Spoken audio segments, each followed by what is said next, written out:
Hi. It is nice to meet you on the path.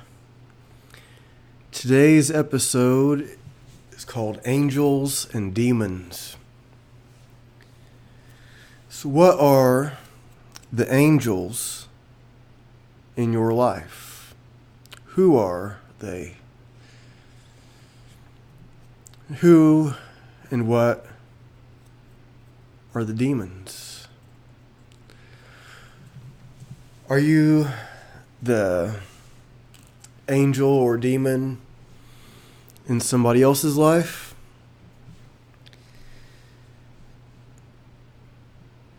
We can kind of be a mixture, can't we? We're always, well, at least hopefully, trying to present ourselves as good. But we can't help but have some dark thoughts in there, right? Some dark moments. We say something we wish we wouldn't have said. We repeat the same mistakes. And so in your own life, think of how you are your own angel and demon. You're the villain and the hero, right? Now, of course,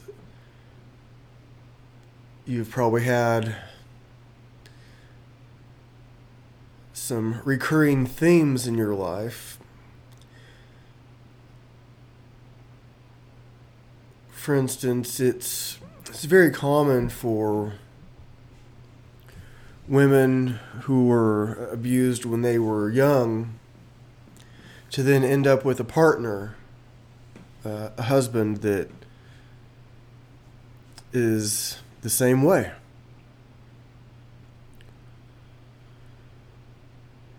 And it's common for them to have more than one husband like that. It's interesting how we keep repeating the same story. And we can look at other people as, of course, we can't blame the woman for bad things that happen to her. But what could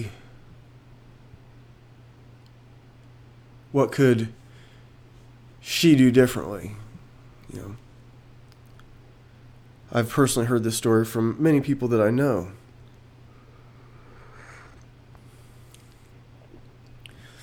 So, why are they choosing those guys that keep wronging her the same way?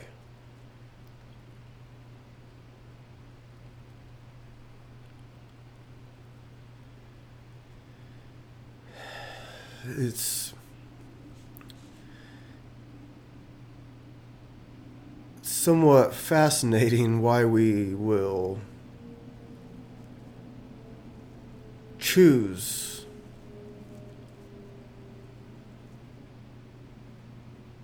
and know better. Okay. Why does the guy keep picking the same kind of woman? Now, I had a buddy, and he was always having all this like grand drama. There's always this grand drama going on with this woman or women, and this buddy of mine we haven't hung out in a long time, but I knew him and his girlfriend. All times he was living with her. They had a daughter together, and then a son. But at this time, I'm talking about just a daughter, and even before then, also. But he would always, he was always cheating on her, always lying to her, always, it was always something. And she was mad at him for this thing that he did. It was, going to see this other woman. He's like, man, I told her I didn't do it. But he did. So he was like mad at her for not believing his lies.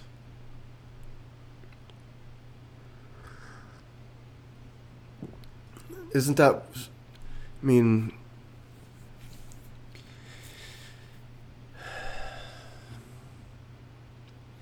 I guess maybe in some way we all do some version of that. We're trying to present ourselves as something, and reality is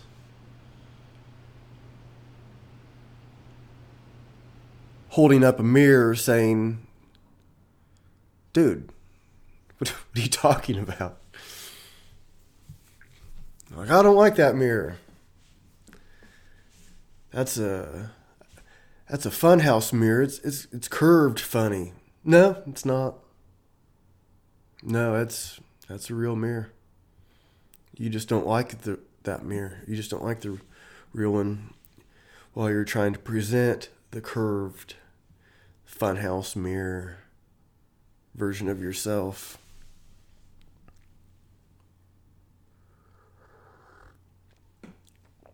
This buddy of mine, it was like the default setting was to tell a lie. And we worked together. So I quit the gym business in 2001. I was a trainer, and I told that story on here before. But the gym owner who I was working for, I was a trainer, and he was a real control freak, and it was just nuts working there. I loved the clients. I loved the training.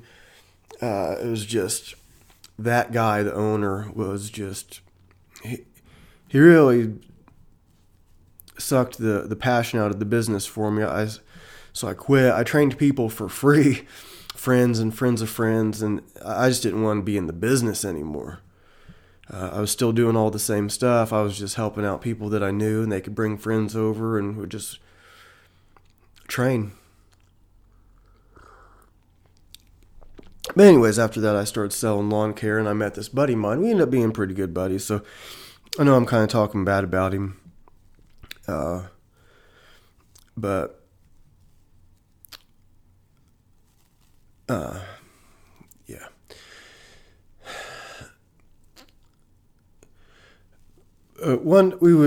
We worked at the same place selling lawn care, and we went out for lunch, and we were coming back, and we were late for lunch, coming back from lunch. Not that big of a deal, really. I mean, it's not good to be late, but it wasn't like we're about to get fired or something like that. It was like no big deal. It was just a little bit late coming back for lunch. And instead of just saying, oh, sorry, we're late, and it would not have went any further than that. He wanted to make up a lie. He said something about like he wanted to say the car overheated or something. Like, what? Car overheated? Just say, hey, sorry, we're late. It was no big deal at all. I mean, no big deal at all. But he still wanted to lie about it.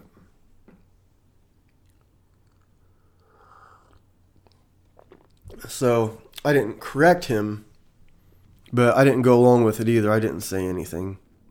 Like, whatever, dude. It's like, because the manager, I think, understood this, because if it wasn't the coolant, it was the serpentine belt slipped off of his car, or the this, or the that, or the this.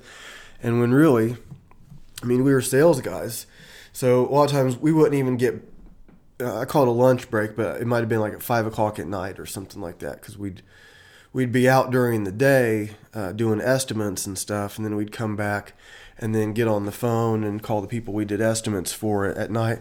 So sometimes we wouldn't even get back before lunch, technically even. It was just crazy. But he was always coming up with something. It was always some sort of a thing.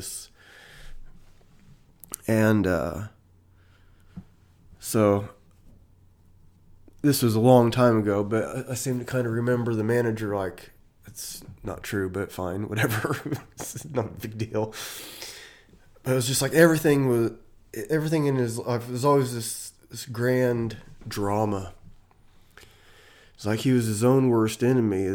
That his girlfriend that I was talking about she's a cool chick, and she was good looking and nice and everything, and for some reason he was just all cheating on her constantly, and then when he'd tell her he wasn't, she didn't believe him because he was, and he'd get mad because she didn't believe him. Okay. And well, it's the same sort of stuff going on now. We are Facebook friends, and of course I'm not going to say his name or give any other hints than what I already have. I know most people that listen to this show won't have a clue as to who it is. But it's like the same thing. It's always these grand dramas going on. And he's posting on Facebook about it. You know.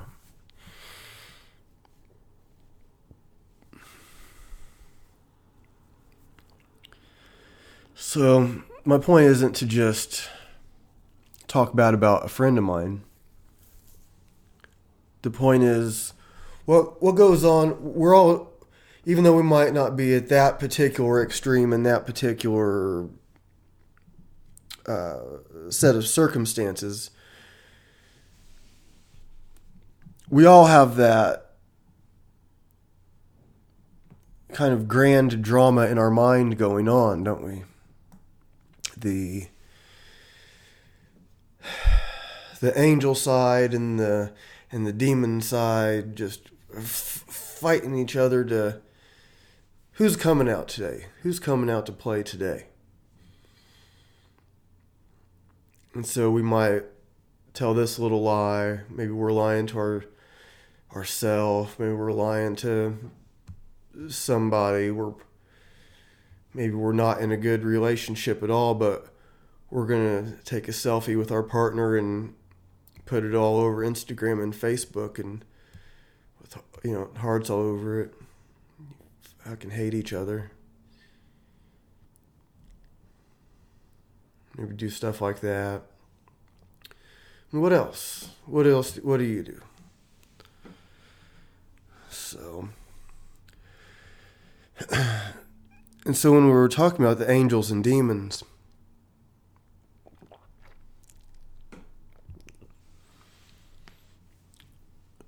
is one of those a motivator, and is one of those an enabler? Okay, now just think about what that. Now pick one. Which one is what was the first thing I said? The the enabler and I can't even remember the word I said. Motivator. Which is which?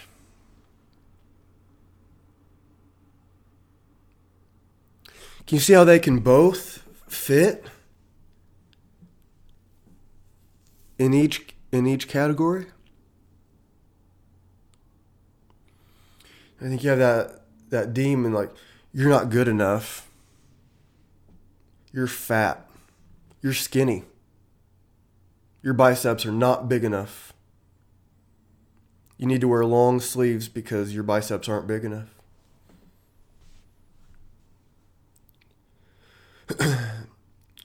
So it's like the demon talking to you. Or it's like, you're fat. You shouldn't wear that. Like, well, maybe that then motivates you to get into shape. You can look like, oh, I am out of condition. I am too frail. I am too fat. I am too this, or maybe there's some truth to that. So if you just have like what might be like an angel, like, oh, you're perfect just the way you are. You're so sweet. Let me help you. You're not fat. Here's a cookie. Just relax. So see, we have that demon, the one that's given us that negative self-talk. Maybe the one that gets us on the right path. That's that getting over the obstacle of ourself to transcend our current self on the path to our ideal self.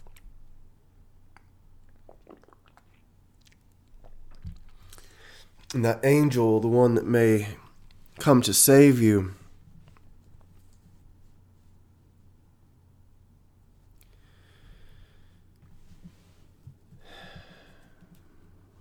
maybe you need saved at that moment. And maybe that's what seems like an angel is an enabler. I don't think it's hard to confine one to a specific box, isn't it? So I have like some angel stories, and one I've told on the air where I actually think I got to know an angel for a while, or some bodhisattva maybe, or something like that. So when I use the word angel, I don't know what pops into your mind, but if I contrast it with demon or a devil or something like that, you get the idea, right? So like something good and something bad, but there's a little bit of who's who sometimes. So the angels that I'm talking about, the one that I kind of got to know, is definitely a positive. So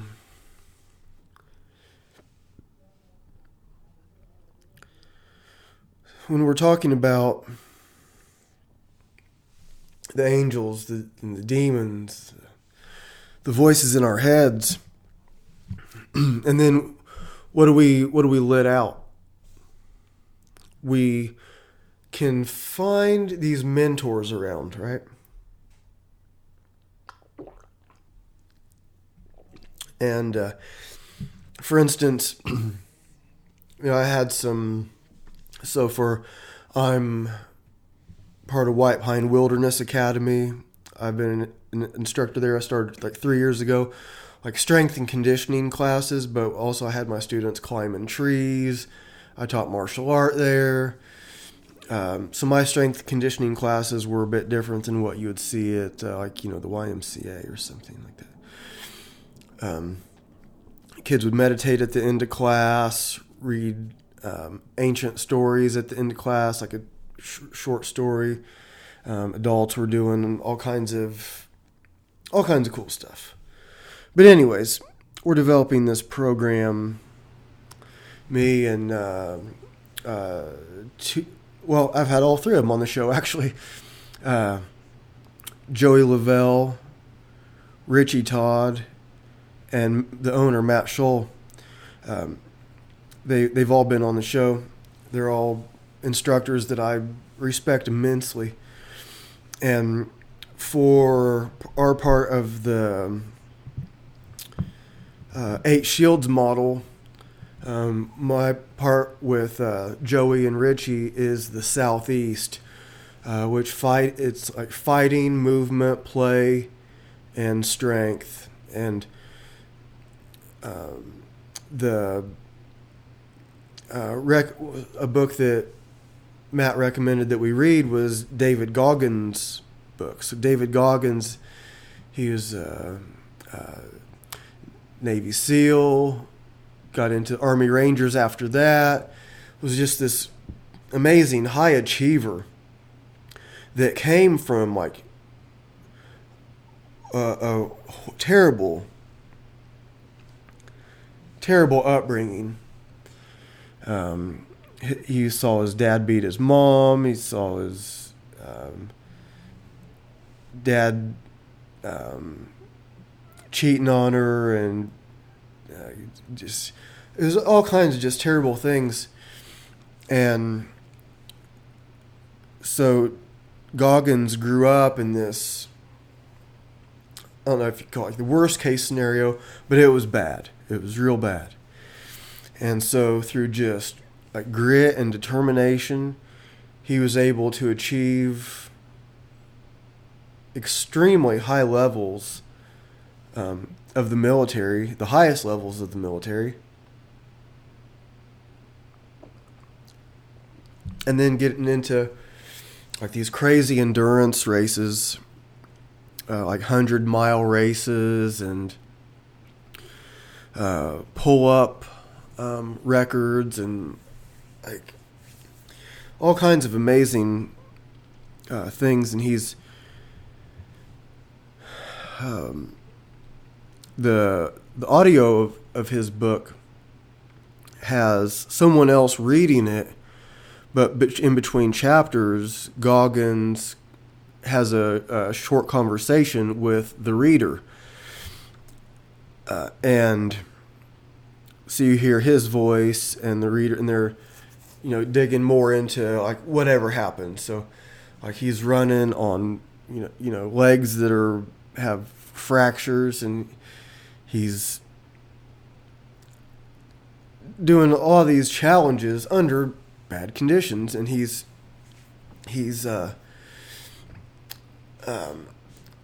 saying like that his workouts and stuff were not just to make his body stronger, but to make his mind stronger. Okay, well, think about that, and so let's see if this kind of like reminds you of someone before I tell who it was making me think of. And then when I brought it up to Matt, after I had read it, he brought up who it was that I was thinking of. I did give a hint as to who I was talking about, and then he, agreed. And but so he's going through all this stuff to transcend his body to harden his mind for like whatever else life was going to throw at him. So he had all these terrible things happen growing up. And so he's putting himself through all these extreme challenges.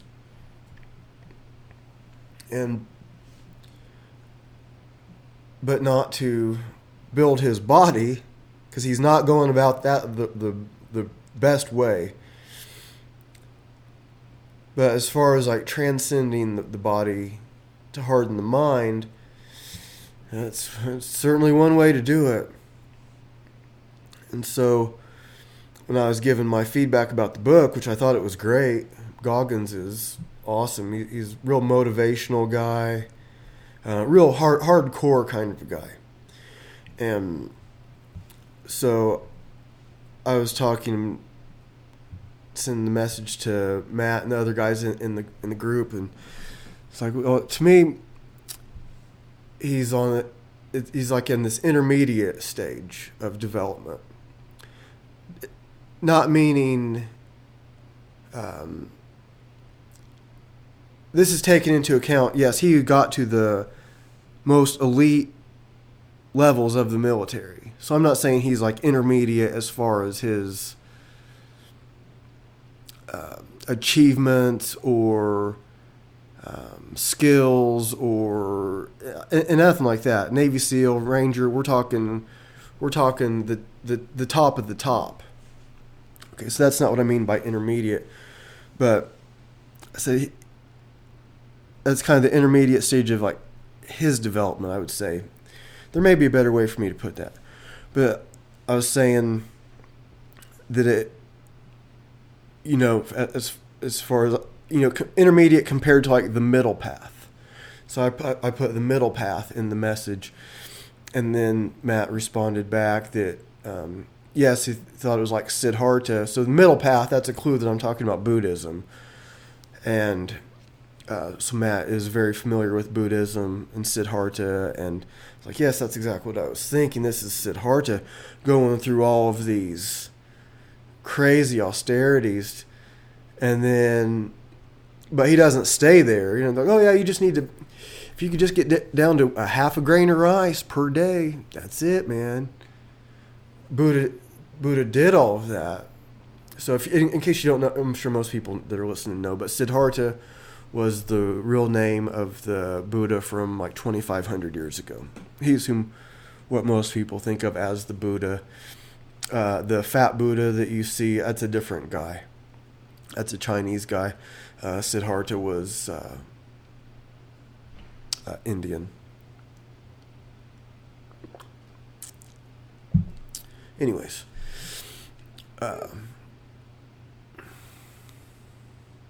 so Siddhartha, he sees these other yogis, he sees these other people on this path that are trying to transcend, and so he's doing it too. He's all hardcore into it, and then he realizes this isn't it. And then so that's, the middle way kind of comes in. And so we're kind of in this discussion now about the middle way. Okay, so now if you're comparing this to the angels and demons, which one? Could it be the middle way? No. So Goggins, who is this extreme high achiever, super motivating guy, he's doing all this awesome stuff.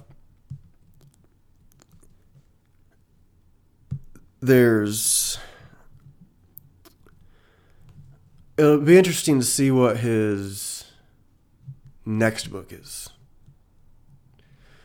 Because at some point, he's still doing, I don't know what I think he's still doing these ultra runs and stuff. But at some point, like,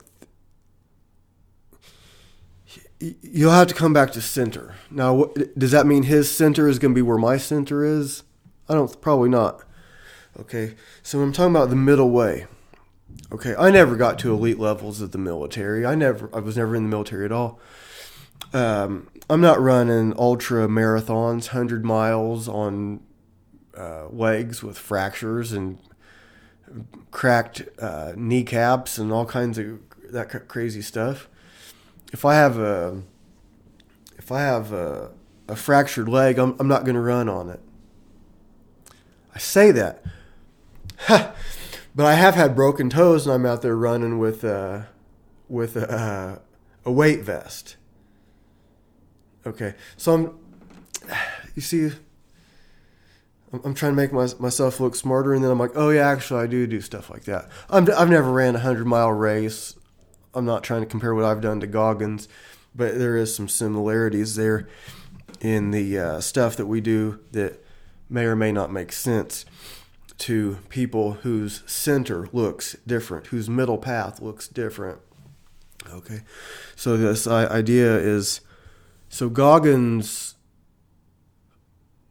peak is, okay, let's say it's here. Well, his middle path is going to be somewhere else.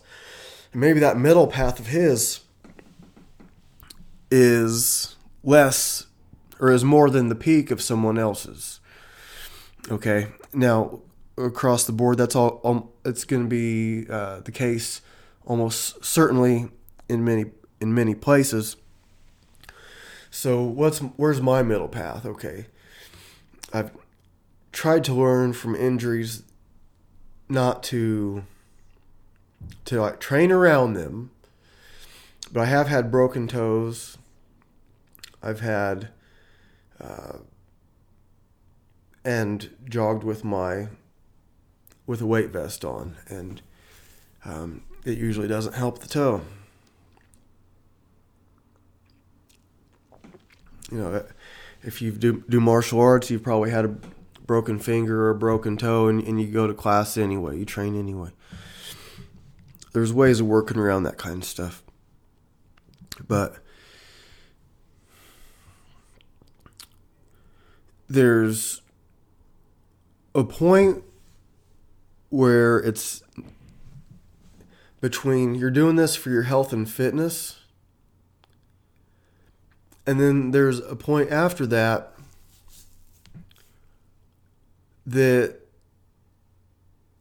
it's no longer beneficial for that. Okay? It's not always easy to see. So if you have a broken toe, can you still go work out? Yeah, there's all kinds of stuff you can do that where you're not going to mess your toe up. But you know what I'm saying? Am I making sense? So you have to judge for yourself where that middle path is. Kind of reevaluate that day by day. And we get to that point in our self-talk. So not just talking about training, workout kind of stuff necessarily, but the kind of internal dialogue that we have, internal dialogue. I didn't mean to say that, but maybe that's more closely to what I meant. Maybe that's more close to accurate, internal dialogue. Anybody else talking about their internal dialogue? Did I just make that up?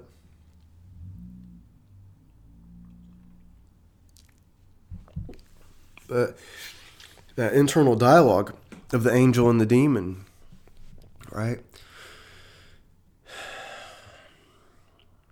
Because if you just I'm looking around at my apartment right now, so my shoes they're just kind of I just kicked them off on the floor right over there. They're not lined up or anything. They could be straightened up. I'm looking at this table. There's, as usual, too many books on it. Probably not really trash, but some papers I need to straighten up and move. And there's, so I'm looking around. I'm yeah, there's some stuff I need to do. So I'm not looking at this is all perfect. I'm so great. I'm doing the best I can. I'm looking at this stuff yeah, I could do a little bit better. I could straighten out the area where I take off my shoes, and I could straighten out these books. It's not that difficult, and I could do the dishes more often, and I could we have to parent ourselves, right? But without looking at it oh, why didn't you straighten out your shoes? Oh, you fucking slob. Oh, you slob. You got 6 books on this table. What are you, you're an idiot. You're nasty. There's 4 plates in the sink that need to be cleaned. You don't have to talk to yourself like that. And I think there's a lot of people that are really hard on themselves, where they do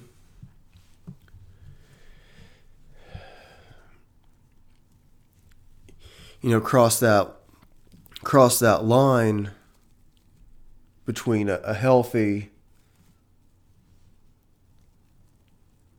healthy self-talk and destructive. Just like we can do with others.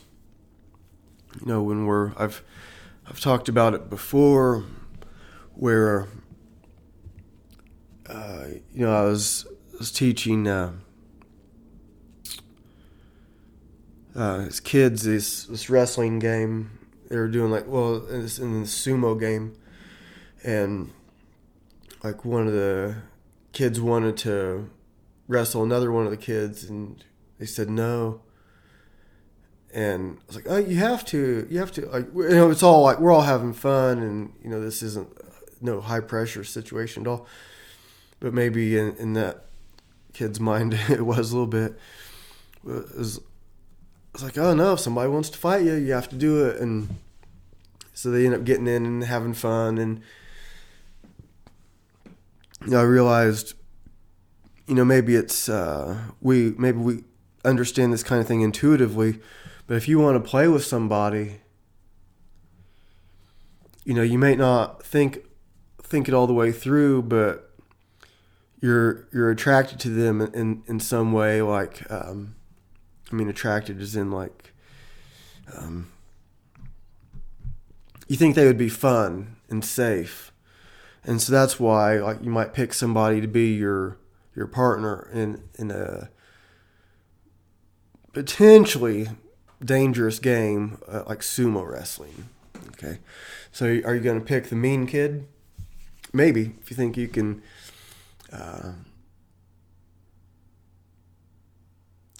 take him, teach him a lesson. And as I said that, I'll get back to that in a second. But we pick the one that we think is going to be fun and safe, and who will stop when it's the right time to stop. But as I was saying that we don't pick the mean kid. It reminded me of what I was talking about earlier, when it's so common for the woman who was abused when she was young to pick men that will abuse her when she's an adult. It's so common.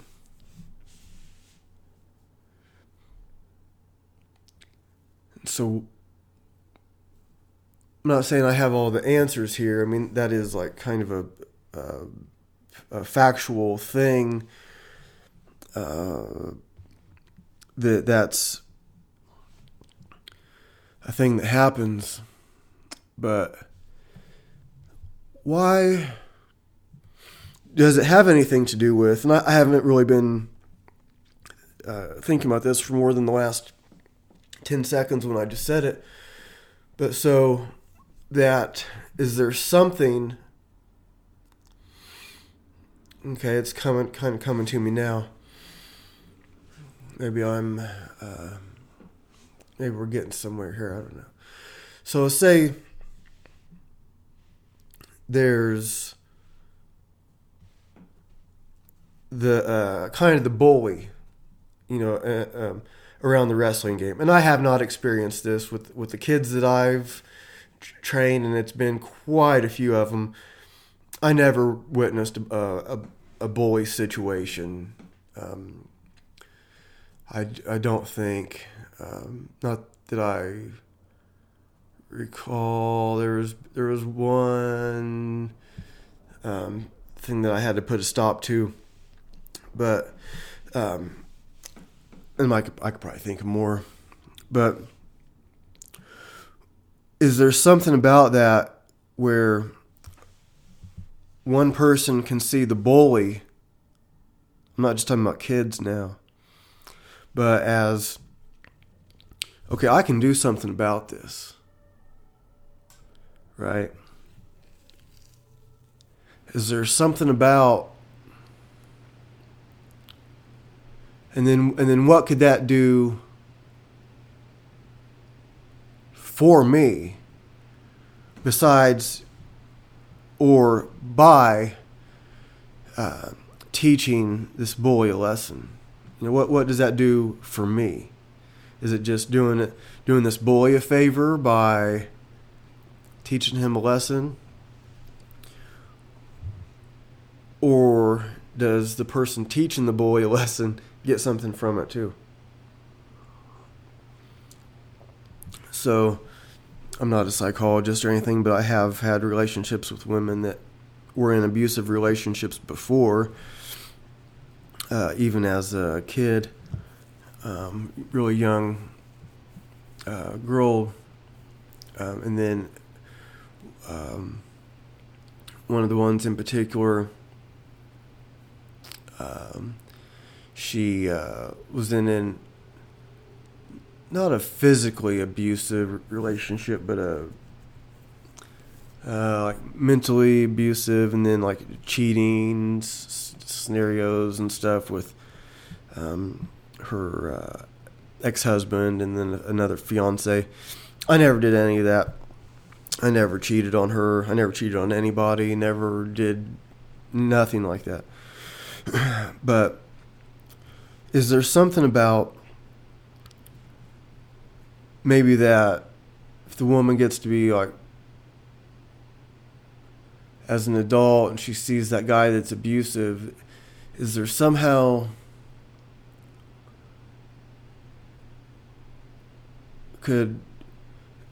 somehow a reason be she could somehow benefit from then sticking up for herself and others by getting into that relationship and teaching him a lesson somehow? Okay, and this would be at the cost of what? Okay, so that's getting abused. But then, am I making sense? I'm not trying to give a definite answer here. I'm thinking through stuff. This isn't something that I wrote out and I'm trying to, read my handwriting here. I'm developing these thoughts as we go. That's the idea. So could the woman who was abused when she was young subconsciously pick a guy that will abuse her, so then she can somehow teach the archetypal bully, if that's the right word, a lesson, and get a win for the archetypal inner child that was abused when she was young?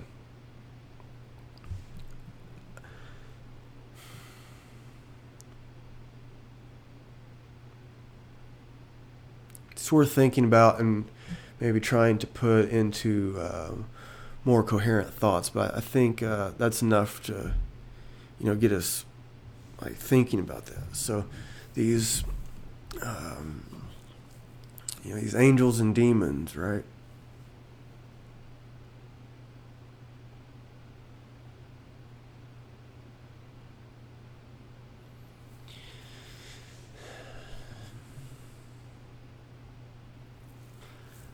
So what other ways do these angels and demons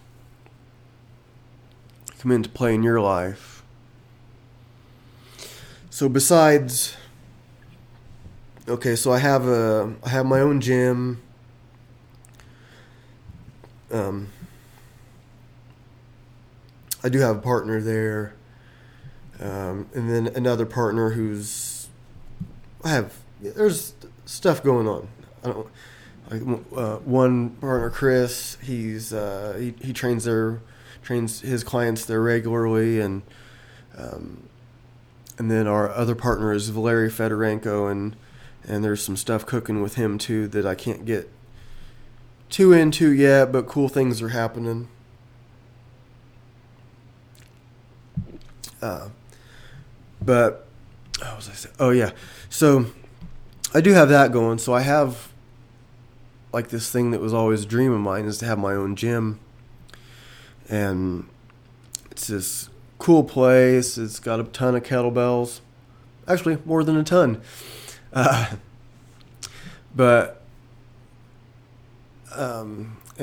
we have all kinds of other strength equipment too.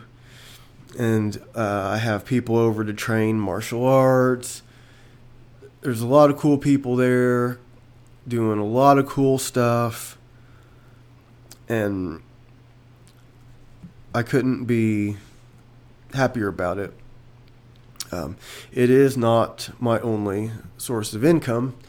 What I call my job is I work at this it's a steel rule die shop. So I basically cutting dies with a laser, and then sometimes prep the dies, and it takes some using various shop tools, routers and saws and all kinds of stuff. It's not a bad gig at all. It's real low stress, cool people, really no complaints about it. I work there from 6 in the morning till 2:30 at night, or 2:30 in the afternoon. And then so after that, I have my clients, and of course, I have a podcast, and I do videos for Video Subscription Freestyle Kettlebell Club. And so I have all these cool things going on. But I am not naturally a morning person at all. So it is hard for me to wake up at 5 o'clock in the morning. It's hard every day. Sometimes, yes, I do wake up before my alarm. A lot of times it's like at 3 o'clock in the morning, though, or something weird like that. 3 o'clock in the morning is kind of a thing, but I'm not going to get into that right now, I don't think. But so my alarm goes off at 5. I might hit snooze, lay around to like 5:15. And I start heating my water up for coffee, and start getting all my drinks and food and everything ready to go, and doing all the morning stuff. And a lot of times what starts off is waking up early. I start to run later than I want. And then, so I get going, and the red light, and then another red light. And it gets frustrating, these red lights. I mean, can you imagine coming up to a light and then it's red?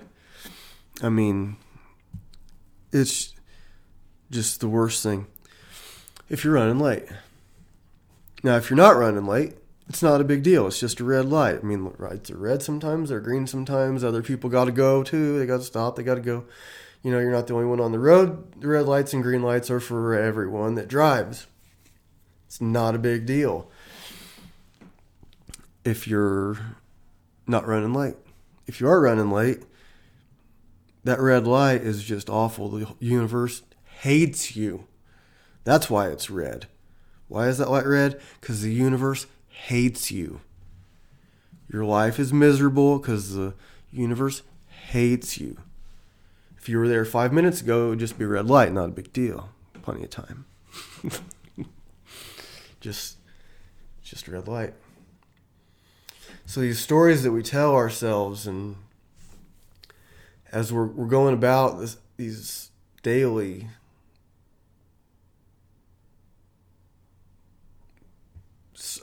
circumstances,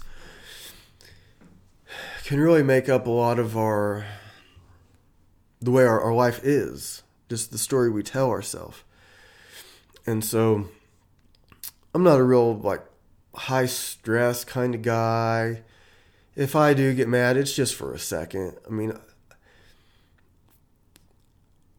I can't say that I don't get frustrated at red lights sometimes, but I'm rarely late for work. It's only happened a couple times.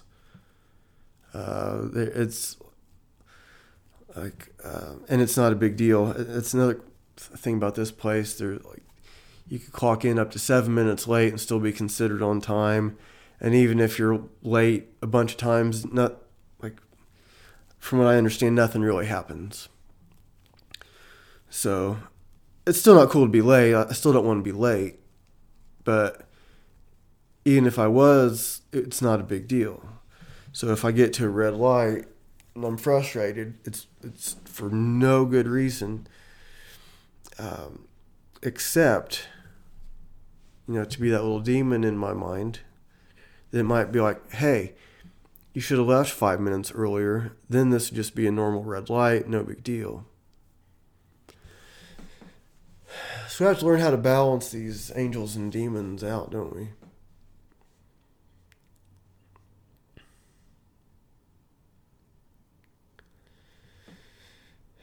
So what else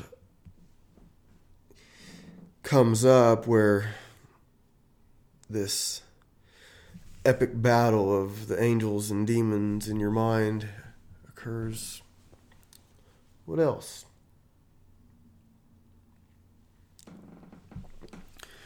Well, I have this other friend of mine, and I've talked about her on the show. I did kind of a whole show about her once, and I erased it the next day. But she was a friend, and there was a time when we were kind of dating a little bit, and then just went back to friends, and then kind of back to kind of dating a little bit, and we were going to a concert, and we were meeting there, and it was this ridiculous chain of events. She ended up being over an hour late, and she was literally right next door. Literally. She could have been on time, but she wasn't. And so it left me by myself at this concert through the whole first act. She came over just as the main act was about to start. This concert was kind of a big deal to me. One of my favorite musicians, and so at the concert I didn't say anything. And then the next day it was like, I almost didn't say anything, but I thought that was a pretty crappy thing to do. And she thought the crappy thing to do was bring it up. And it ended up being this whole thing. And we ended up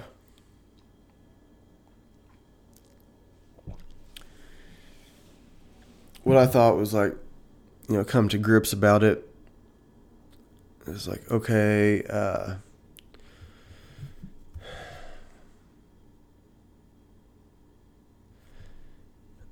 and then, but she was acting like I'm this.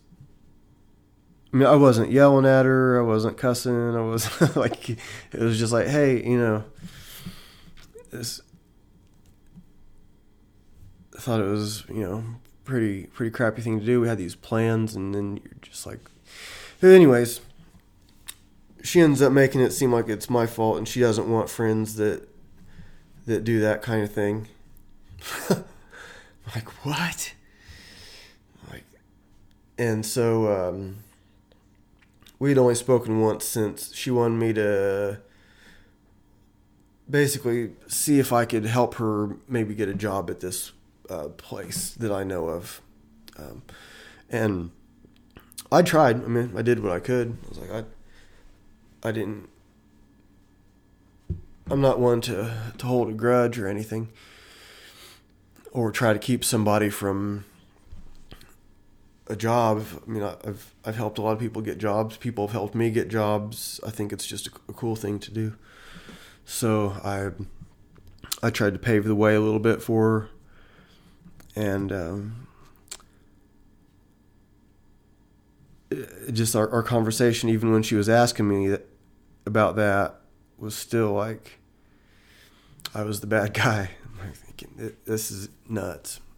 But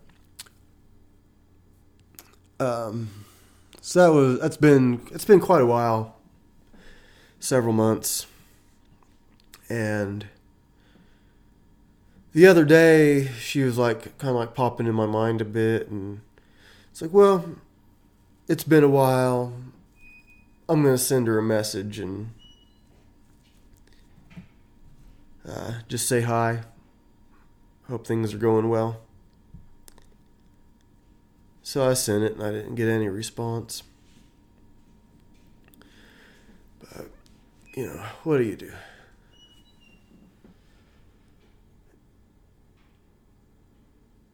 There was a time when we were pretty close, and it seemed like what we had going on was really something. And that's not just me saying that. That was her saying it also. I mean, she was super into what we were doing. That's for sure. And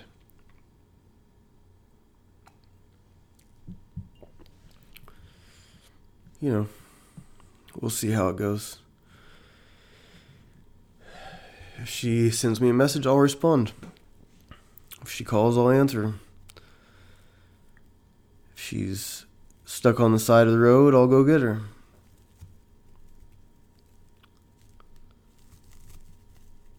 And really, I bet if I was stuck on the side of the road, I bet she would come and get me too. But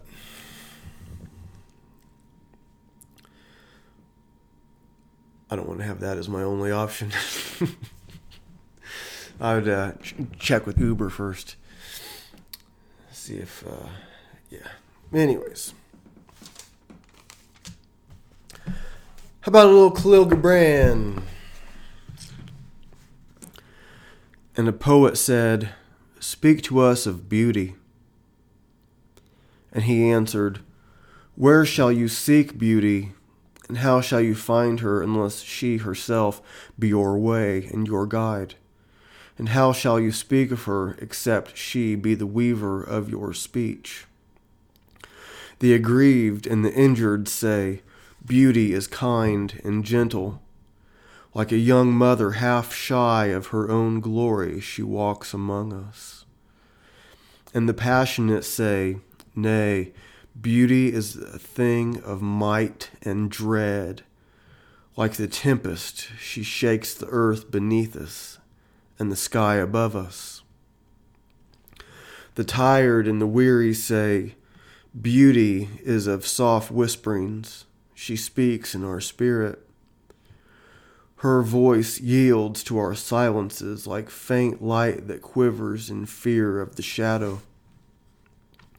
But the restless say, we have heard her shouting among the mountains, and with her cries came the sound of hooves and beatings of wings and the roaring of lions.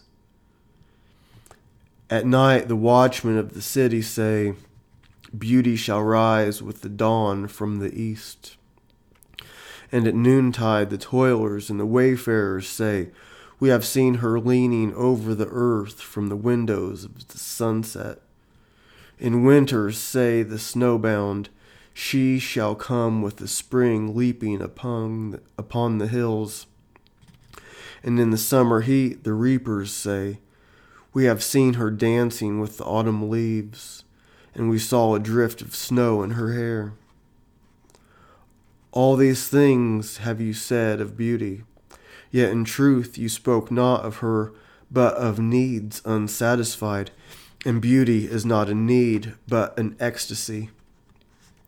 It is not a mouth thirsting, nor an empty hand outstretched forth, but rather a heart inflamed and a soul enchanted. It is not the image you would see, nor the song you would hear, but rather an image you see through your own eyes and a song you hear, though you shut your ears. It is not the sap within the furrowed bark, nor at a wing attached to a claw, but rather a garden forever in bloom and a flock of angels forever in flight. People of Orphalese, beauty is life when life unveils her holy face. But you are life, and you are the veil, Beauty is eternity gazing at itself in a mirror, but you are eternity and you are the mirror. It's been a long time since I read that. I did not read that before the show. I did have it picked out. I just kind of turned to it randomly. This is in The Prophet. I read from this all the time. One more. And an old priest said, "Speak to us of religion. Have I spoken this day of aught else?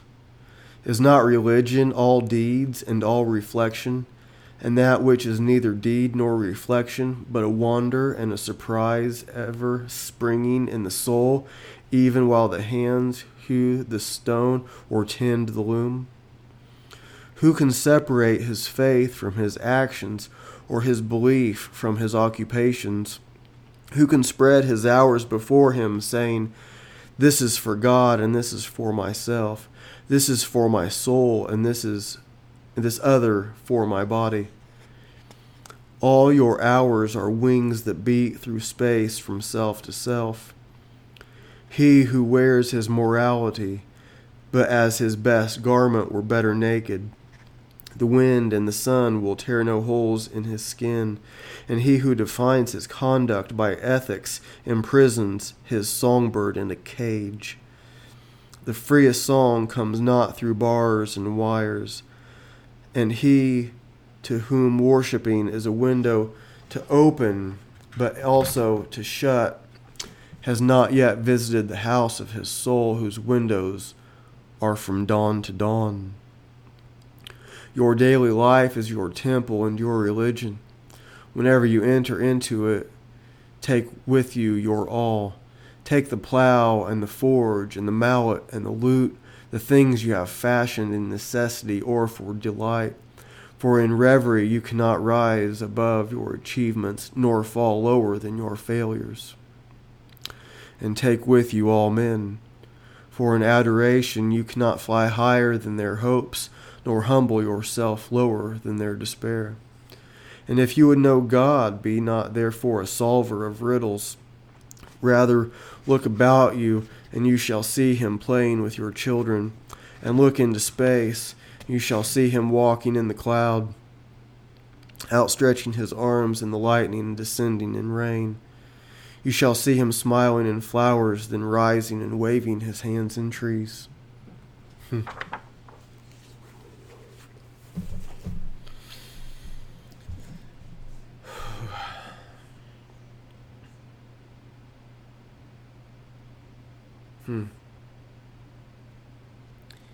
I never get tired of reading Khalil Gibran. I have several of his. That's the only book of his that I own. It was given to me. I have several more. They're from the library.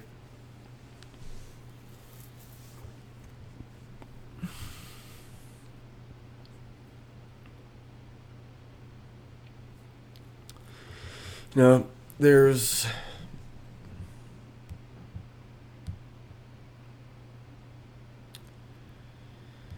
been kind of this interesting thing with I get all these books from the library, and I've talked about it before. Sometimes I'll have like almost 40 books from the library. I just took back a ton of them, figuratively. And then I got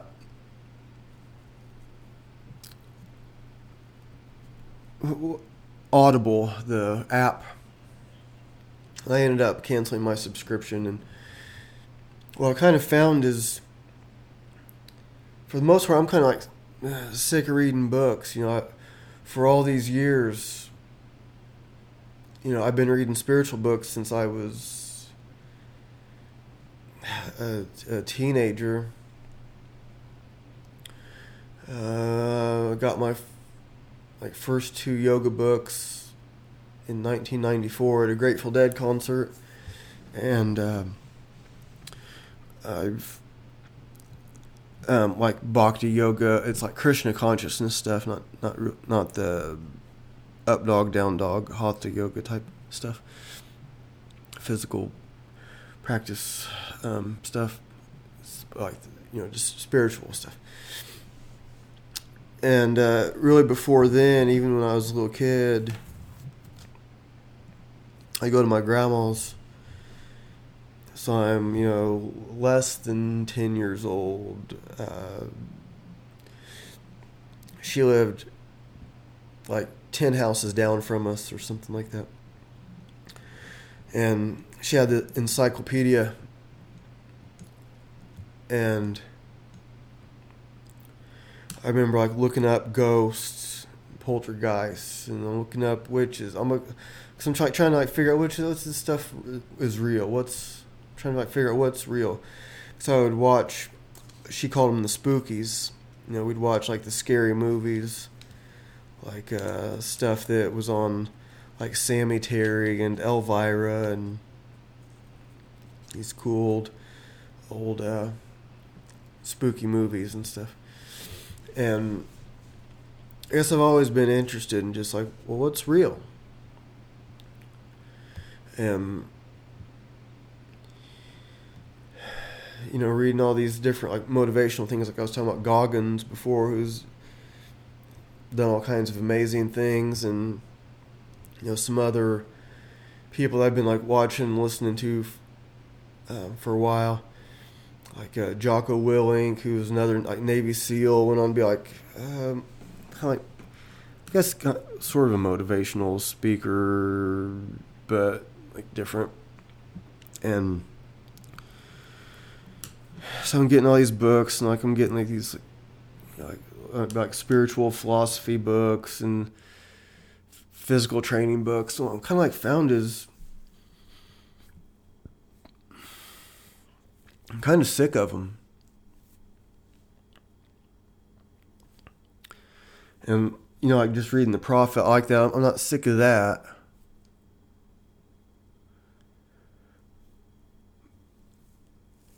And maybe it's just like, it's kind of hard to explain exactly, but at this point, I think I can learn the most from listening to myself. That makes sense? Okay, so I have like this video subscription for kettlebell and body weight training. There's some more to it than that. And so I think I can learn more from watching my own videos than watching somebody else's training videos right now. Okay, it doesn't mean that I'm the best at everything that there is. I watch other videos too. I watch, my Instagram is basically people doing cool stuff. They're lifting heavy stuff, or they're doing some crazy hand balancing. But when I'm watching myself or listening to myself, I can then see that myself more clearly and work on that. So if it's the physical training, I can like see a video of myself, my elbow sticks out too far when I'm doing that, or whatever. Or I said this way in the video, I should have said it this other way. Where if I just read a book about it, I wouldn't get that same thing. Okay, I've been training I've been lifting stuff since I was like 6 years old. Pressing a stick with my mom's ankle weights, tying her dumbbells to it. I mean,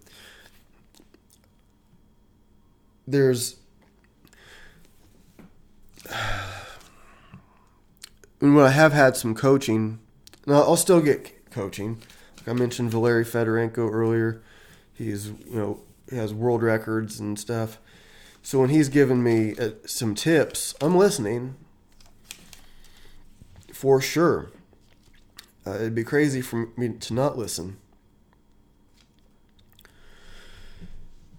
And there's also been when I've received some coaching in the past, where I kind of put a coach on, not him, but somebody else. I kind of had them on a bit of a pedestal. So when I'm going up to the pedestal to learn from this great coach, I was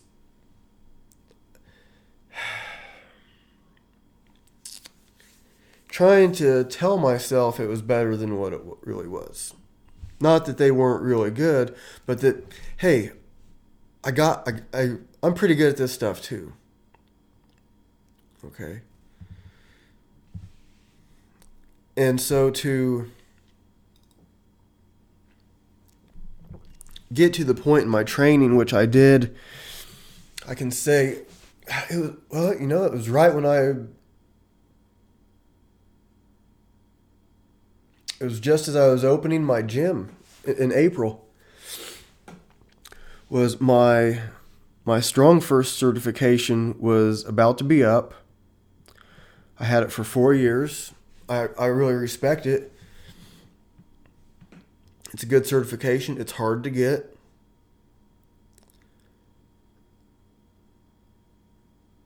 And I decided I don't want that anymore. I don't want anybody. And I was thinking about getting certified by somebody else who I respect.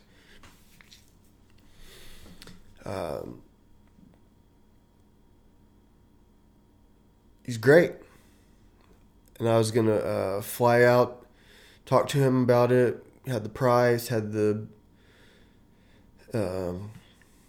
everything. I was like, no, I don't want to be under anybody else. I can do this. Me, with the background that I have, saying,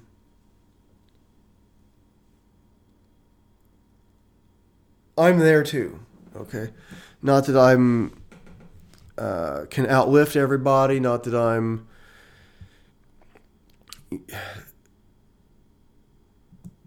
the best at everything and nothing else to learn. That's far from it.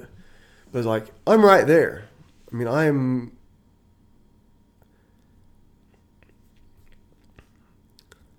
I'm good enough to not need anybody else's certification.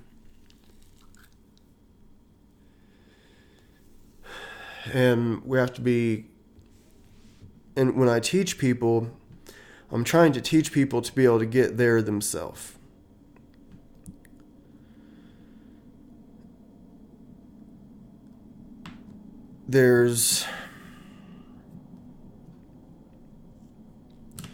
We don't want to jump that too early.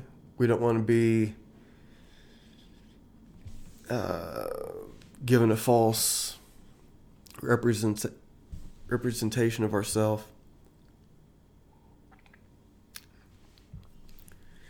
Because that could be that devil too, right? That demon that's like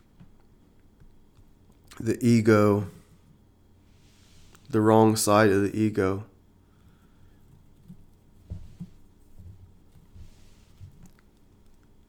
But if you can do it and being true to yourself, because ultimately you have to answer to all. I have to answer to all my clients and students, but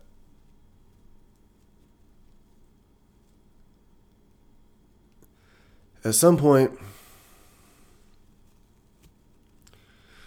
answering to yourself is the most important.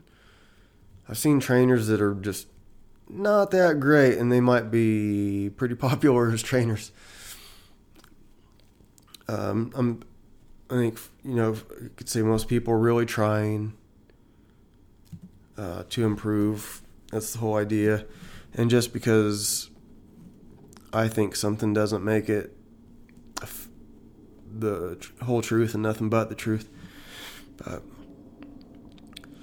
I guess when we're measuring things out against these angels and demons and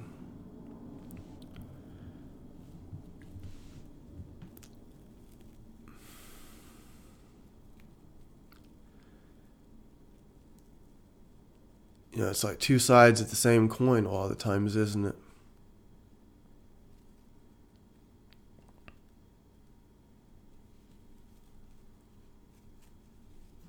That's all I have. Thanks. See you next time.